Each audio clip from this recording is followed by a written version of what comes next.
Woods Creek Sasquatch harassed two men in cabin near Snohomish. PA writes RMSO. I saw a Bigfoot when I was in college.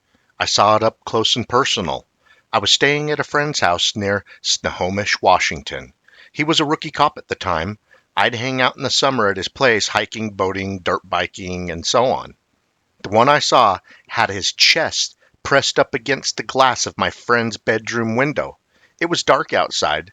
The window was about 8 feet off the ground, and all we saw at first was the chest and the shoulders. The head was out of view. Then, when I switched on the bedroom light, it seemed to startle it, and it stepped back. We could see the rest of the torso. It was huge. It then pivoted on its feet and took several strides to disappear in the woods behind my friend's house. It walked on two legs. It was not a bear. It was shaped like a man. We were so scared that it took us nearly an hour to get the courage to run outside to the truck and drive down to his brother's house about a mile or two down the road. Prior to this, earlier that same evening, I took the dog, a big German shepherd, out for a walk on the path in the woods behind the house. After a few minutes, the dog started whimpering and pressed up against my legs. I reasoned that if the dog is scared, then I'm scared, and we hightailed it back to the house. I told my friend what happened, and he said it could have been a bear or a cougar, but dogs usually bark at those, not whimper and show fear. Later that night, I went to bed. Both bedrooms are at the end of the house, which has one of those Lincoln log-style cabin houses. The end of the house had no windows. Each bedroom had windows on the side of the house, but the end wall was all log. About 10 minutes or so after I went to bed, I heard scratching on the wall outside. I figured it was a squirrel or something, so I paid it no mind. Then the scratching became loud and hard. I ran into my friend's room and asked him what the heck was going on. He thought it might have been a bear clawing at the house. Okay, fine. So I went back to the guest room, and then the pounding started. Hard pounding, shaking the walls. I ran into the other bedroom and said something to the effect, "That ain't no bear." He was up and looking spooked as well. He was a young cop. He grabbed his service revolver as the pounding traveled from the end of the house to the side of his bedroom, above the window. Whatever it was, we were afraid it was going to break through the window. He stood by the window to open the curtains and told me to switch on the light. When the curtains were pulled open, I did so, and that is when we saw the creature, his chest pressed up against the glass. I will never forget that sight as long as I live. Lions Rock Bigfoot comes face to face with elk hunter. Jim writes RMSO. In a semi-remote valley below Lions Rock Formation above Liberty, Washington area, I came face to face with the Bigfoot that was over 7 feet tall. I suspect more than one due to the nature of the distraction that occurred. This happened in 1994. I later found evidence of rodent harvesting in man-sized rock slide. Pika was the targeted species. The piled rocks, same as seen in southern Oregon from the 1950s picture from John Green. This particular area has had many knocks during the fall when pikas are fat and ready to hibernate. Also, this area has long tradition of hunting of deer and elk. Found several skeletons of animals that were not harvested by man nor bear or cougar. Bizarre the way the animal is laying and stripped of meat, no knife, tooth marks, but the skeleton completely connected with connective tissues as if the flesh was ripped off the bone. I was elk hunting opening weekend in a semi-remote area, on foot with limited access at around 5,500 feet elevation, quietly walking on fresh larch needles with the wind in my favor.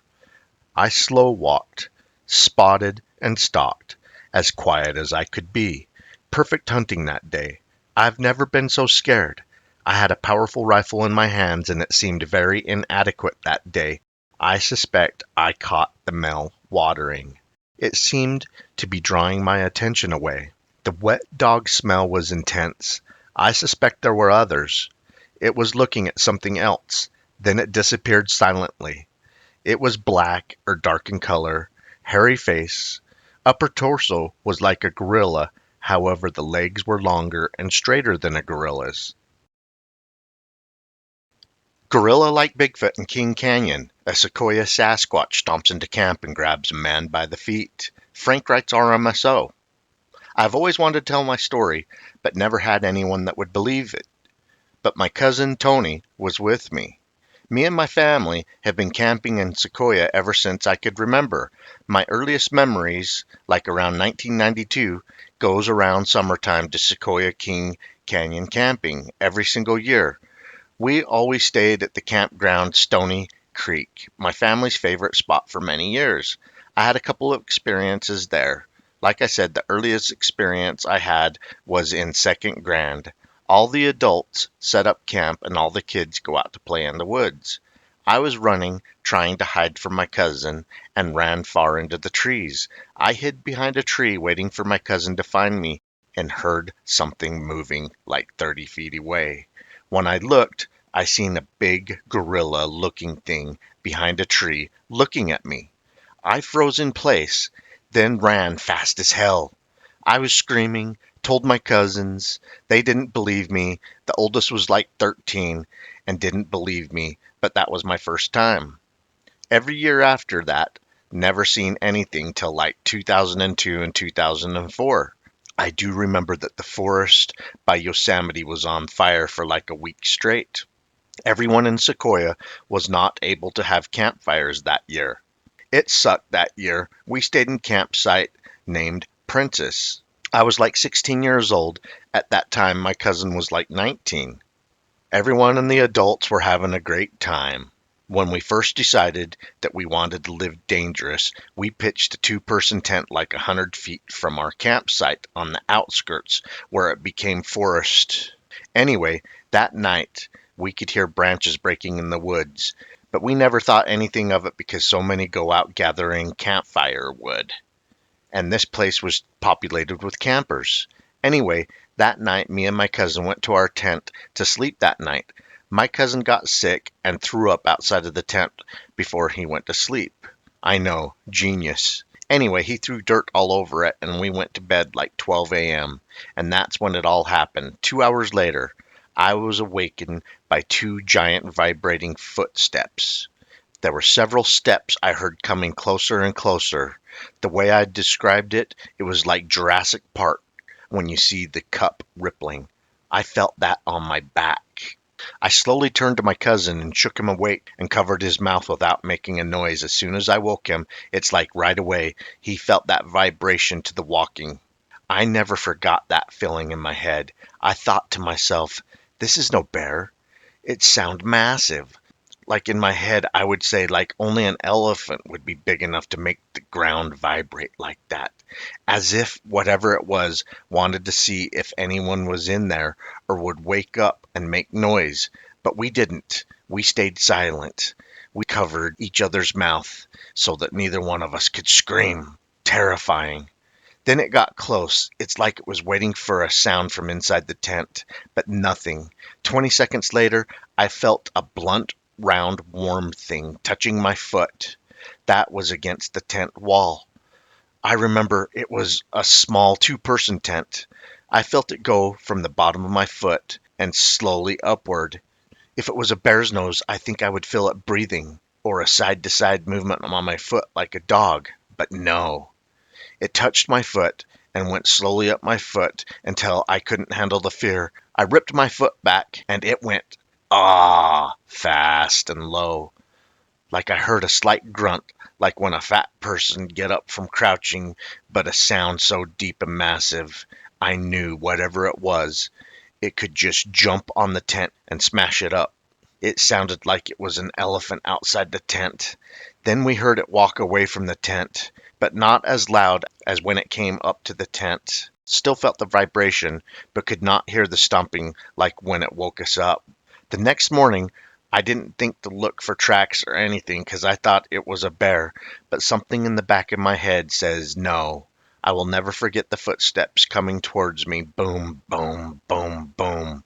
Only watching your videos and show and documentary, I know that it was a Bigfoot I saw and I felt touching me that night.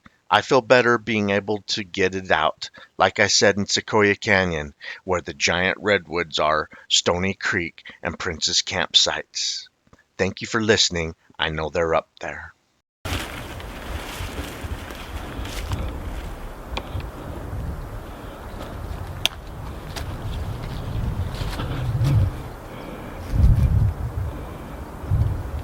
Looks like it smacked the log right there, didn't it?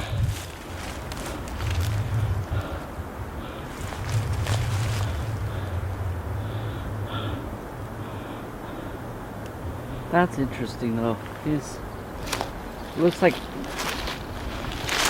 some kind of impressions and maybe a fist or something like that. Do you see this? Yeah, I see the fist impression. Let me have you come down here so you can see it better, but it looks like... I zoomed clear in on it. Like if you were gonna squat down here and like, you can like... Yeah, if you were going to use all fours and be looking off that direction. That's deep. Something might have squatted or kneeled or used their hand to push themselves up and stand where they are kneeling right here.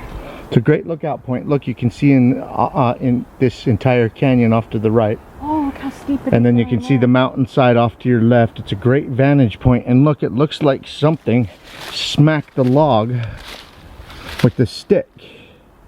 See how the moss has gone right there? And it's right near a good vantage point. It looks like it's smack. I don't know what's up with the wood knocking phenomenon, but everybody that chases or researches the creature knows that they do wood knocks. They also crack rocks together. Probably whatever's more convenient at the time.